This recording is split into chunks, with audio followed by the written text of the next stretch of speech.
Happy New Year. Thank you. Huh. Confetti was supposed to drop.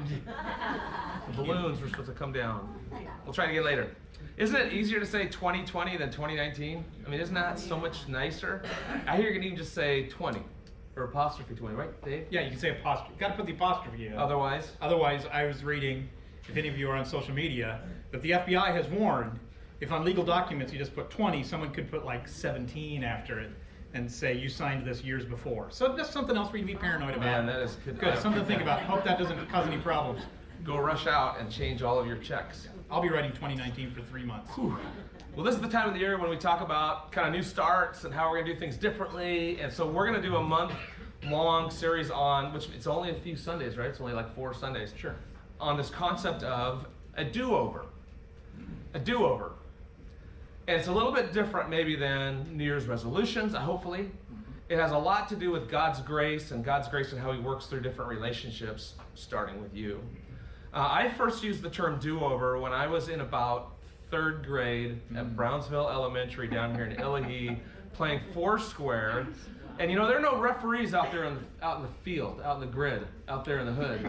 When we're out the mean streets of Brownsville, the mean playgrounds of Brownsville Elementary, we're playing Foursquare, and if it's a line or you do an up-C instead of an over, or a twisty, and a whatever they are, then there's nobody to call it. Somebody says something that you violated the rules, and then the best thing to say is do-over, right? That's an easy way to do it. So you did a lot of do-overs. We did a lot of do-overs. Even in, what were your other sports in elementary school? Kickball. Kickball, tetherball, that was pretty good. Oh, that's a good one. What was that? Anything else? More noses broken in that. I saw more kids strangled with that ball, someone wrapping them up on the pole. Kids are hanging on the pole later on. Someone free him. And then something happened. You know, do-overs were like this thing that you had to kind of fight for. You had to manufacture it, had to make it work. And then something happened to me in the 90s. In the 90s, remember? This was when they invented the word processor. And I used to do all my typing with one of these whiteout keys or whiteout erasing and all the mistakes I'd make on a typewriter. And there was a lot of them, I have to admit. And then on the word processor, there was this thing called a delete key or a backspace key. And it was beautiful. My life changed. I could make as many mistakes as I wanted. And there was no cost as long as I saw the mistakes. And I didn't compound them. Because you usually compound them, you draw attention with all the eraser marks and the washed whiteout covering the entire paper. But mistakes could now be easily erased. Not so much in relationships. Relationships, you make a mistake with somebody, you say the wrong thing, you say how you really feel, or you do something that really hurts someone. Even when we come back and say, I'm sorry, if you come back and say that, even if you recognize what you've done to the point where you're able to come back and say, I'm sorry, it doesn't necessarily erase the mistake. Some huge mistakes that we make in our life probably cause a ton of regrets and a lot of pain. And me dredging this up for you, you're like, thanks, Jim.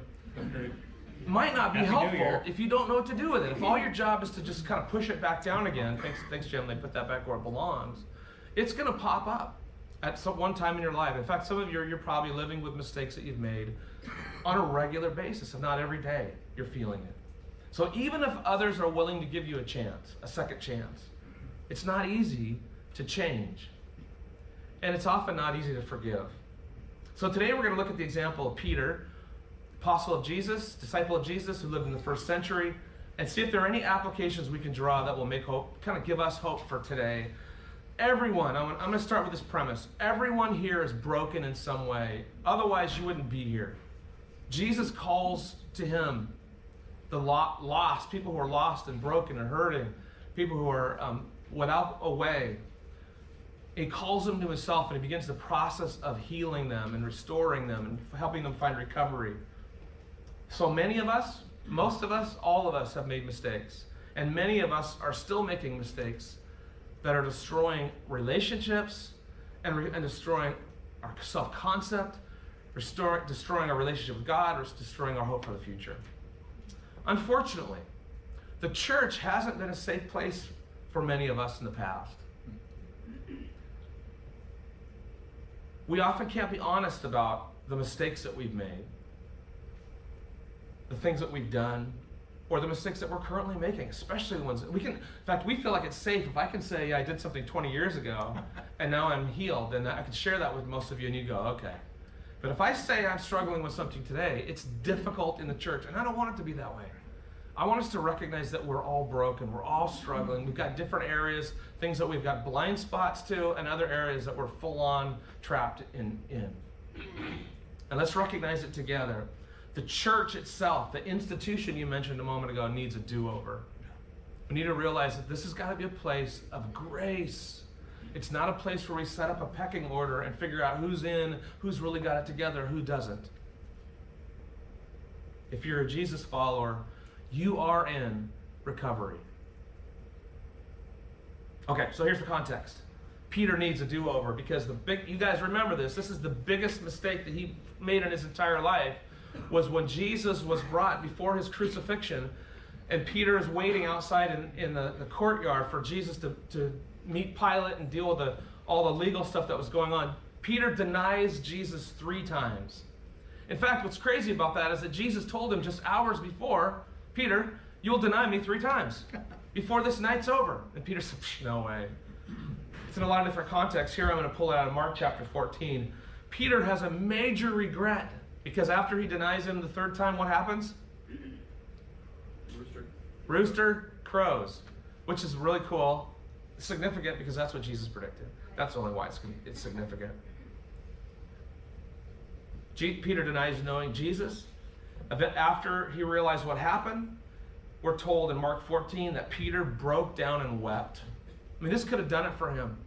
This could have broken him for life. When he realized how unfaithful he'd been, he was kind of the insider. Remember, it was Peter, James, and John were like the 3 insiders with Jesus. And now Peter, the guy who said, I will never deny you, denies Jesus 3 times.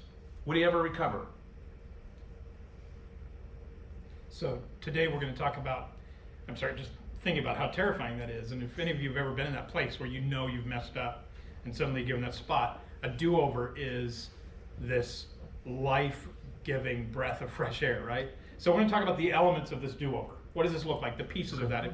And I think some of you, I'm sorry, it was completely my fault. I forgot to print out the little sheet. So if you didn't get a little sheet, you can raise your hand. I saw Trish handed Oh, out. Trish covered for me. Thank you, Trish. Scorecards. Yeah. If you could score us, we'd appreciate that. And then don't give it to us. Yeah, That'd be hurtful. Yeah. Also keeping track. I found this over. Since I only had 4 shirts, now I've got 5. Hey! And I don't know if you'll notice, but we got our Survivor shirts on. We wore our Jeff Probst shirts, which for those who know Survivor, we decided to just go all in. Yeah. And so now we have a different identity. That's good. And also, completely independently, by the way, we're both doing this. That was a mistake. I got sick, and so I just threw all caution to the wind. And just let it go. Mine was a conscious choice of people in my family going, we need a change. We need I'm like, go ahead, do whatever you want. No, we need a change for you. You need a change. It was more of we have some great New Year's resolutions for you. I bet they said, you don't need a do-over, you need a makeover. They did. Okay. Sorry about that. So, back to church. So this idea that we do need a do-over, we need to start a second chance would be another way to say that, or 3rd chance, or 8th chance, or whatever. So that we'll look at this story. I love the story. So how terrifying and how bad Peter felt when, the rooster crows and he looks over and Jesus kind of looks at him and is like, he wept. And he gets this do-over though in a really explicit way. So the first one is Jesus calls us to a new love. The story goes on in John 21. It moves on. And this is the story where after Jesus is risen from the dead, the disciples didn't know what to do. Peter just says, hey, let's go fishing. That's what we did before. We know what to do. So they go out. They decide they're going to go fishing. And they've been fishing all night. Remember this? They didn't catch anything. And then Jesus is there on the side and kind of, we're thinking maybe walking on the water, maybe not, maybe just appeared on the beach. And he says, hey guys, how's the fishing? It's not great. And he says, hey, throw the nets on the other side, and it's the same water. It doesn't really matter what side of the boat you fish on. Throws the net on the other side, and it's so much that they can't get it in. And then really genius, one of them goes, hey, I think that might be Jesus, right? And some super genius observant guy like, yeah, you think it's Jesus? And they run into the shore. Peter gets there, and Jesus already has fish. They're bringing in the fish they just caught, but somehow Jesus has fish cooking. And he makes breakfast, and he's talking to him. And then he says this to him. He says, after breakfast, Jesus asked Simon Peter, Simon, son of John, do you love me more than these? Waving to the other guys. Yes, Lord, Peter replied. You know that I love you. I love this, that Jesus immediately, he knows what's going on. He knows Peter blew it. He knows Peter feels horrible. The guilt is right there in his face. The shame is right there. And Jesus immediately goes to, doesn't say, Peter, I'm going to give you a second chance to do it right. He says, what does he bring up? He says, Peter, do you love me? And Peter's like, I don't know about all the other stuff. I blew it back there. The one thing I know is that I love you. Jesus already loves Peter, and Jesus already knows that Peter loves him. Yep. But he uses this question to give Peter the do-over, right? It's the delete thing. I love that. The idea that he deletes Peter's statement, I never knew him, highlight, delete, and replaces that with, you know that I love you. What an amazing, life-changing moment, right?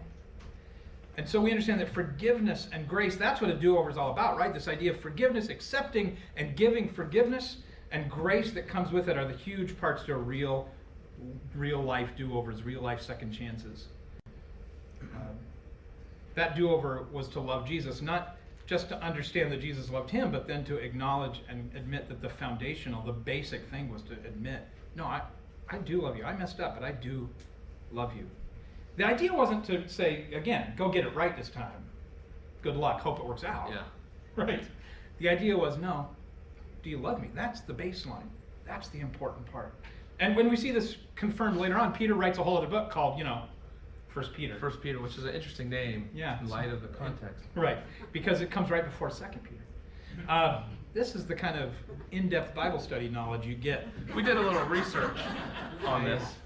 And interestingly, though, Jesus asked Peter 3 times, do you love me? And we try to read in so much. We kind of overread into this, okay? I've heard different ways that people interpret this. Well, one way applied to this, and one thing applied, and then different word for love is used here. And there's 3 times that Peter denied Jesus, and 3 times that Jesus asked Peter, do you love me? Each one of those was a do-over for him, and gave him a second chance. Some cool symmetry. I think so. I don't think that's an accident. But later on, Peter's writing. Now he's writing this to church. So Peter's been living his do-over for a while. And now he's writing to other people who need do-overs, the other people, you and me. And he says this, you love him, Jesus. You love him even though you have never seen him. Though you do not see him, now you trust him. And you rejoice with a glorious, inexpressible joy. It all starts, do-overs, second chances, all start with God's love. We love for God and love from God. Both of those things. Understanding how much God loves me, that's the foundation of a do-over. And also understanding, you know what, no matter what else I may do, I know in my heart my basic instinct is to love God. Love from God and love for God. So in recovery, we talk about this idea of forgiving yourself. And I hated this. You've heard this. When I was in rehab, they kept saying, you got to forgive yourself. And I'm like, no, I'm the jerk who did bad stuff. Yeah, you are. Thanks. Oh, I just thought you were. I was trying to affirm you, Dave. That's not affirming. Okay. Sorry. Natural response. Thank you. I mean, you were the I'm jerk. okay. I'm fine with myself. I can get through this. It seems so selfish, and I've told you this before, some of you have told you this before, my counselor time, my sponsor said, so you can't forgive yourself, so you're saying your standards are so much higher than God's. Because I know you believe, this person wasn't even a believer, they're like, I know you believe Jesus had forgiven you and died for your sins, so you don't trust that God, and I was like, oh, I have to accept the love of Christ. I have to forgive myself because Christ forgave me. That's the foundation of a second chance. Jesus' love for us and our love for him defeats that crippling self-doubt. So not only in that moment, but in those moments where I don't think I'm good enough, where I think I've been too bad in my past, I've blown it too much to ever do anything good, that I cripple myself, I'll tell you the enemy loves that. And I need to remember, you know what? That doesn't matter. What matters is Christ loves me, and I need to acknowledge that I need a second chance, and I needed it through Christ. Quit trying to learn about getting better. Quit trying to do all the right stuff. I tell myself, just love Jesus. Recovery is a great example of that.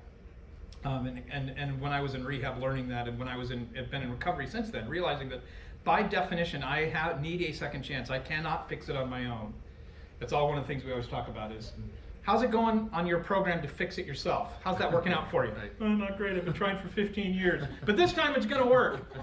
And the point is we need to give that up and trust that we are loved by God and that we love God.